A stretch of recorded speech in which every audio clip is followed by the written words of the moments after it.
You're a horrible daughter. My mom's voice thundered through the phone, cutting through the quiet of my apartment. I froze, holding my phone tighter. What are you talking about? You know exactly what I'm talking about, she snapped. After all I've done for you, you couldn't even upgrade me to first class for this trip? What kind of child does that to their mother? I took a deep breath, gripping the counter to steady myself. Mom, I paid for your entire trip, I said evenly, trying to keep my voice steady. Flights, the hotel, the tours, everything. Do you even realize how much time and effort went into planning this? She scoffed. And yet you couldn't do this one small thing to make it special? Honestly, Kristen, I don't know what's wrong with you. Your sister would have done it without a second thought. My name is Kristen, and for as long as I can remember, my mom has made me feel like I'm never enough. Growing up, I was the responsible one, the straight A student, the one who landed a stable career in marketing and saved diligently for my future. My sister, Danielle, was the golden child, warm, charming, and effortlessly adored. This trip to Europe wasn't just a vacation for my mom. It was supposed to be my way of saying, "Look, Mom, I care about you." I thought it might bridge the gap between us, prove to her that I wasn't the selfish, ungrateful person she often implied I was. It had taken years of saving every spare penny, skipping vacations, and living frugally. Flights, accommodations in upscale hotels, guided tours, and even tickets to cultural performances she'd always dreamed of attending. It was all planned meticulously. But none of that mattered now. All she could focus on was the fact that her seat wasn't in first class. Mom, I said carefully, forcing calm into my voice, I thought you'd be happy. It's a beautiful itinerary. You'll have an amazing time. Nodding, Coach, I won't, she spat back. Her words stung, but I refused to let her see it. Well, I hope you enjoy the trip anyway, I said, ending the call before I could say something I'd regret. Later that day, as I pulled up to the airport to drop her off, her parting words cut deep. Maybe if you ever grow up, you'll figure out how to treat people properly, she said, striding into the terminal without so much as a glance back. Driving home, her words echoed in my mind, sharp and cutting. But by the time I parked, something shifted inside me. If she thought I was a horrible daughter, maybe it was time for her to understand just how wrong she was. When I walked back into my apartment, her words kept replaying in my mind. Maybe if you ever grow up? I dropped my bag by the door and sank onto the couch, staring blankly at the wall. A lump formed in my throat, but I forced myself to swallow it down. I wasn't going to cry, not over this. I'd worked so hard to make this trip perfect. I had spent years skipping vacations, declining nights out with friends, and picking up extra work just to save enough. I wanted to give her something special, a way to experience the world beyond her small, predictable routine. I thought it might make her happy, maybe even proud of me. Instead, she had called me selfish, embarrassed me, and stormed into the airport without a word of thanks. This wasn't new. For as long as I could remember, my mom had a way of turning everything into a critique of my shortcomings. When I aced a test, she'd ask why it wasn't perfect. If I got a promotion, she'd find a way to say Danielle could have done it faster. And Danielle. Of course, Danielle was always the one who could do no wrong. She didn't have a steady job. She didn't contribute financially. But somehow, she was the golden child, the one who could make time to be around, while I was the one stuck playing catch-up. But this trip? This was supposed to be different. It was supposed to be the gesture that said, "Look, Mom, I care. Look how much I've sacrificed for you." Instead, it had become another way for her to belittle me. I opened my laptop, pulling up the confirmation email for her flights. 2 economy class tickets, round trip. Carefully chosen to be as comfortable as possible without breaking the bank. The thought of canceling the whole trip crossed my mind for a moment, but I couldn't. The hotel and tours were non-refundable, and even though she didn't appreciate it, I had put too much effort into planning to let it all go to waste. But then my eyes landed on the return flight. Next to it was a small blue button. Manage booking. Canceling just the return flight wouldn't cost me a dime. It wouldn't affect her vacation at all. She'd still have her dream trip. But when it came time to come home, she'd be on her own. I hesitated, my finger hovering over the mouse. Was this too much? Was it cruel? Her voice echoed in my mind again. You're selfish. Embarrassing. The hesitation disappeared. With a single click, the screen refreshed and a confirmation email landed in my inbox. The return flight was officially canceled. For the first time in years, I felt a flicker of control. The next few days passed in a blur, but not without constant reminders of the trip I had so painstakingly planned.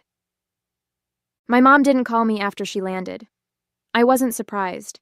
Instead, she took to social media, flooding her account with posts about her incredible European adventure. The first post showed her standing outside the airport in Paris, a wide smile plastered across her face. Living the dream, tagging everyone to see. I rolled my eyes, setting my phone down on the counter. She continued to post throughout the trip, pictures of the elegant hotel lobby, the picturesque views of Parisian streets, the gourmet meals she'd clearly made a show of photographing before eating. Her captions oozed gratitude, but I knew better. She didn't tag me again after that first post, but the messages were clear. Each one was dripping with an air of smugness. Part of me wanted to confront her, to call her out for the audacity of publicly crediting me while privately calling me selfish and embarrassing. But I stayed quiet, letting her have her moment. Because I knew her real moment was coming. On the fourth day, she posted a video from a luxury dinner cruise. Truly the trip of a lifetime, she said to the camera, raising a glass of champagne. By this point, I wasn't checking her updates out of curiosity but anticipation. Every photo and post felt like another piece of the puzzle falling into place. She had no idea what was waiting for her. I couldn't help but wonder what she'd think when she realized her return flight was gone. Would she assume it was a mistake? Would she lash out at the airline staff or try to guilt-trip me the moment she found out? Either way, it didn't matter. She'd have to deal with it herself. The night before her scheduled return, I got a text from my sister, Danielle. Mom's been texting me nonstop about how amazing the trip is, she wrote. She said you helped her with it. I stared at the message, debating whether to respond. Danielle had no idea about the canceled flight, or the years of frustration and hurt that had led to it. To her, everything looked perfect. Glad she's enjoying herself, I finally typed back. It wasn't a lie. I was glad she was enjoying the trip, but what I was really looking forward to was the reckoning waiting for her at the airport. For once, she was going to feel the weight of her entitlement. And maybe, just maybe, she'd realize how much her words and actions had cost her. The day of her return flight finally arrived. I had been carrying an odd mix of nerves and anticipation all morning, knowing this was the moment everything would unravel. Around noon, my phone buzzed. Her name lit up the screen and I took a deep breath before answering. Hi, Mom. Kristen, she hissed, her voice sharp and panicked. Why is my flight canceled? I almost smiled at how quickly she got to the point. What do you mean? I asked, feigning confusion. You know exactly what I mean, she snapped. I just tried to check in and the airline said my ticket has been canceled. What's going on? Oh, that, I said, keeping my tone casual. Yeah, I canceled it. Her sharp intake of breath was almost satisfying. You canceled it? Why would you do that?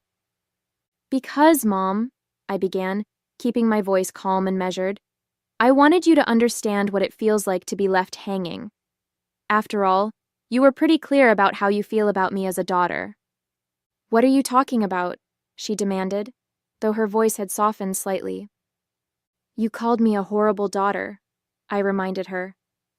After everything I did for you, after I spent years saving for this trip and planning every detail to make it special for you, and instead of saying thank you, you insulted me. There was a long pause on her end. Then she sighed, exasperated. Kristen, you're overreacting. You know I didn't mean it like that. You didn't mean it? I repeated, my voice firmer now.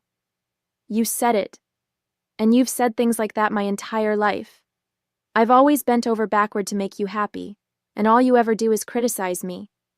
So no, Mom, I'm not overreacting, I'm done. Done? She echoed, her voice rising again.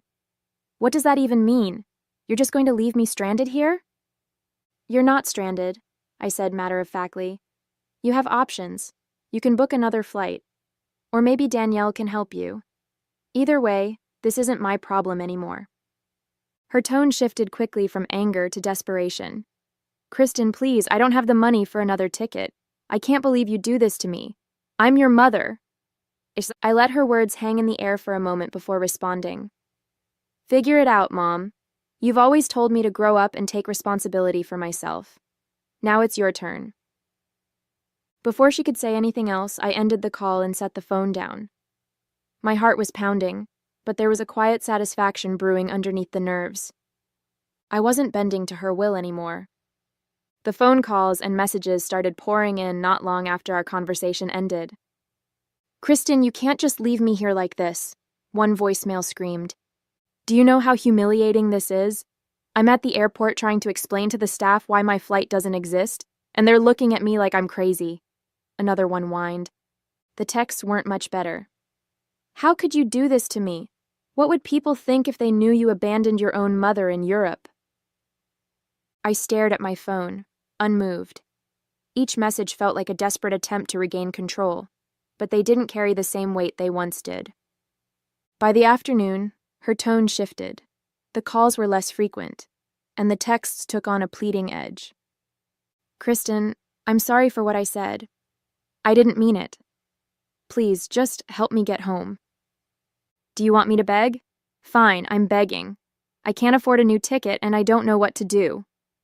I read the messages carefully, trying to determine if she was being sincere or just manipulating me again. It was hard to tell. After years of emotional tug-of-war, I had learned not to take her words at face value. Still, a small part of me felt guilty. This was my mom, after all. She had given me life, raised me, and supported me in her own flawed way.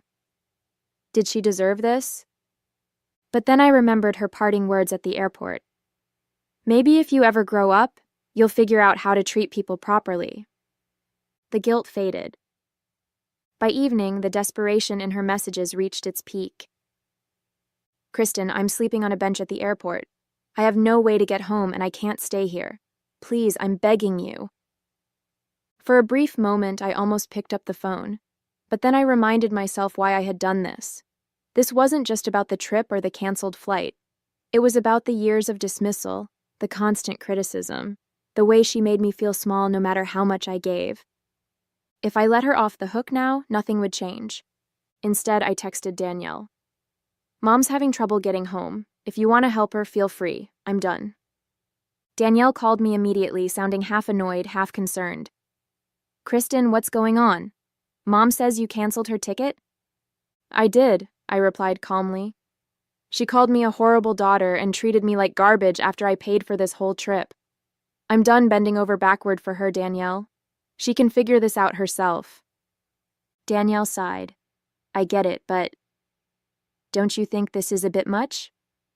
No, I said firmly. This is exactly enough. The next morning, the texts stopped, and my phone was unusually quiet. For a moment, I wondered if she had managed to figure something out. Maybe Danielle had swooped in to save the day, or maybe my mom had found another way home. Either way, I wasn't going to be the one to check in on her.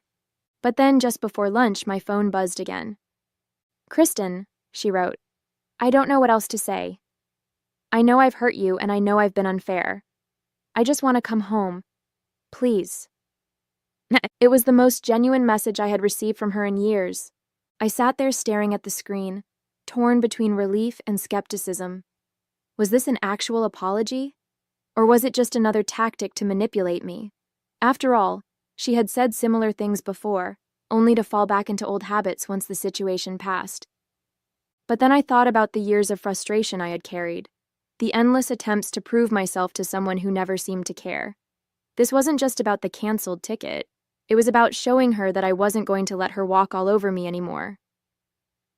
I took a deep breath and typed out my reply.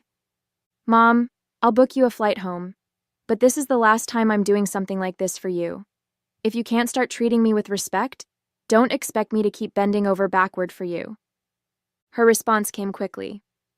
Thank you, I'll do better, I promise. I wasn't sure if I believed her, but I booked the ticket anyway. It wasn't about trusting her, it was about giving myself closure. I wasn't doing this for her anymore. I was doing it for me, to end this chapter on my terms. When I sent her the flight details, her gratitude was immediate. Thank you so much, Kristen. I mean it this time. I couldn't help but feel a twinge of satisfaction. For once, I had stood my ground and set the boundaries I should have set years ago. As her return flight approached, I felt a strange sense of calm. No matter what happened next, I knew I had finally taken control of my relationship with her. 2 days later, I waited at the airport to pick her up. I could have let her take a cab home, but something in me wanted to see this through. Maybe I was looking for some kind of closure, or maybe I just wanted to see her reaction face to face. When I spotted her walking toward the arrivals gate, she looked different. Her usual confident stride was replaced with something slower, more hesitant. She clutched her carry-on bag tightly, her expression a mix of exhaustion and... was that humility? Hi, Mom, I said as she approached. Hi, she replied softly, glancing at me like she wasn't sure how to start. The drive home was quiet at first. I could feel the tension in the air, but I wasn't about to be the one to break the silence. Finally, as we pulled onto the highway, she spoke. Kristen, I owe you an apology. I glanced at her, surprised by her tone. It wasn't the begrudging half-apology I had expected. It sounded genuine.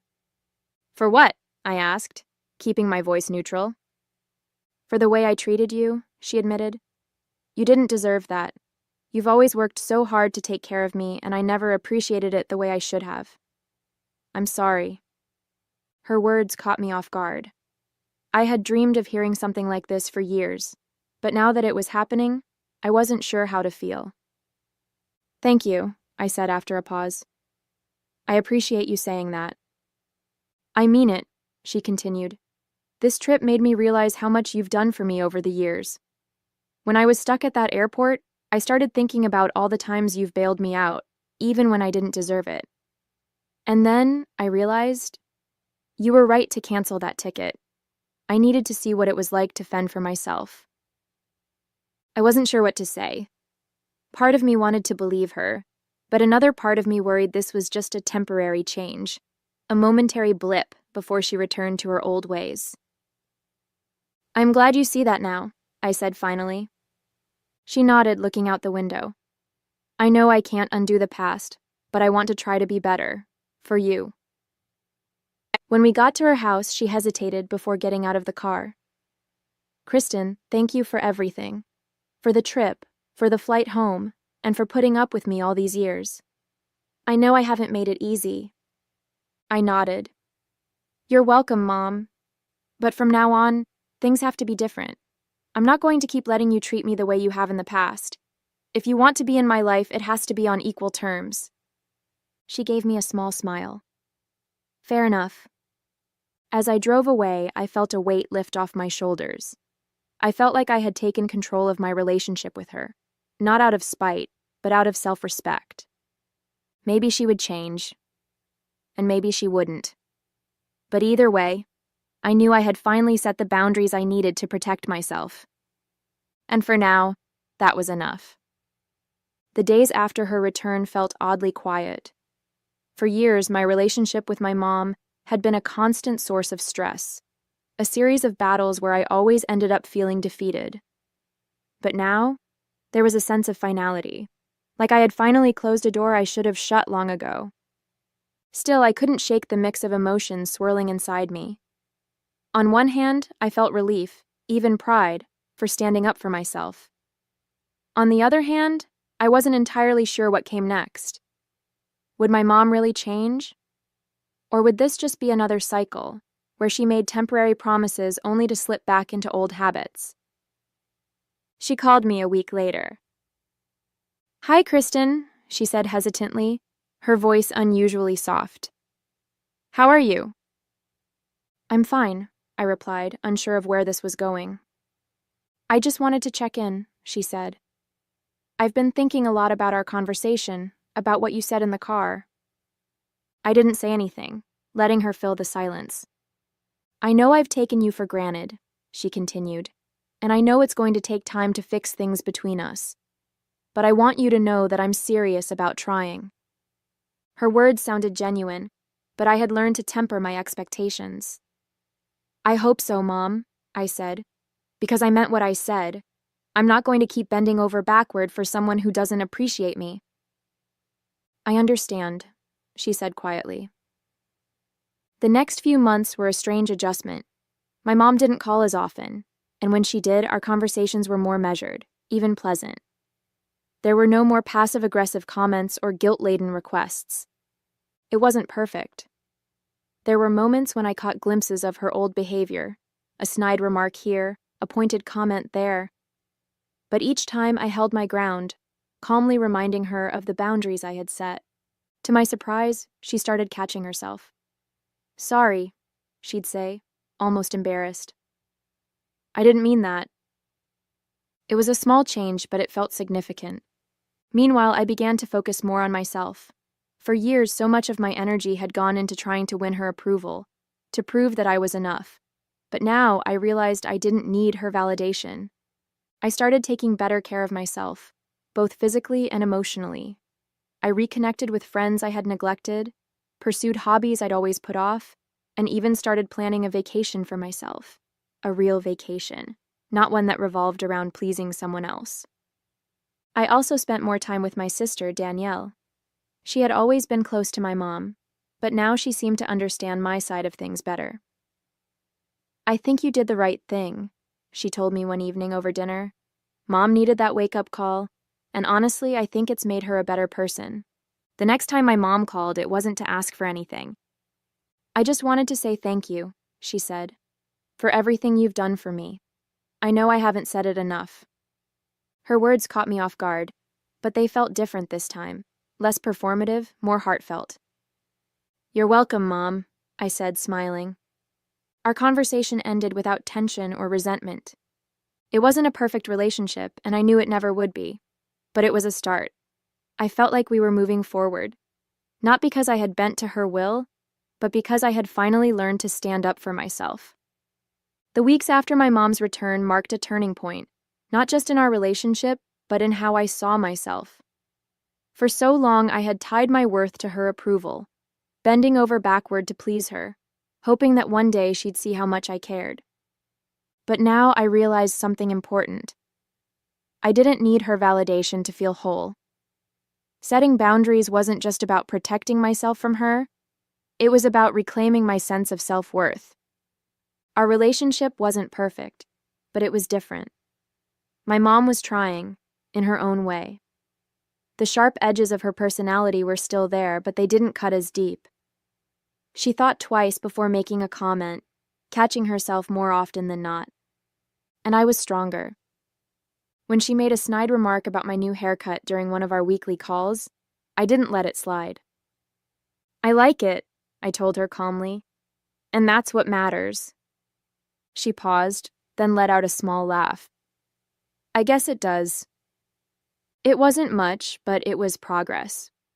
More importantly, I stopped letting her opinions define me. I spent more time focusing on my own happiness, reconnecting with old friends, picking up hobbies I'd abandoned, and setting new goals for myself. I felt like I was living my life for me, not for her approval. And in that newfound independence, I found a piece I hadn't realized I was missing. It wasn't about whether or not she changed. It was about the fact that I finally had. A month later, I sat on my balcony with a cup of tea, watching the sun dip below the horizon. Life felt calmer now, less fraught with tension and constant second-guessing. My mom still called me every week, but the tone of our conversations had shifted. She seemed less demanding, more thoughtful. I noticed little changes. She asked about my work, my friends, even my plans for the weekend. For once, it didn't feel like she was just waiting for her turn to talk. It wasn't perfect, but it was progress. One evening, she surprised me with something I never thought I'd hear. You know, Kristen, she said softly, I've been thinking a lot about everything you've done for me. That trip, the way you handled everything. I realize now how much I've taken you for granted over the years. Her words hung in the air, heavy with sincerity. I want you to know I'm trying, she continued. I know I've hurt you, and I can't undo that, but I want us to have a better relationship if you're willing to give me the chance. I didn't respond right away. Instead, I let the weight of her words settle, wondering if this time they might really mean something. Thanks, Mom, I said finally. I appreciate that. It wasn't the grand apology I'd once dreamed of, but it didn't need to be. I wasn't looking for perfection anymore.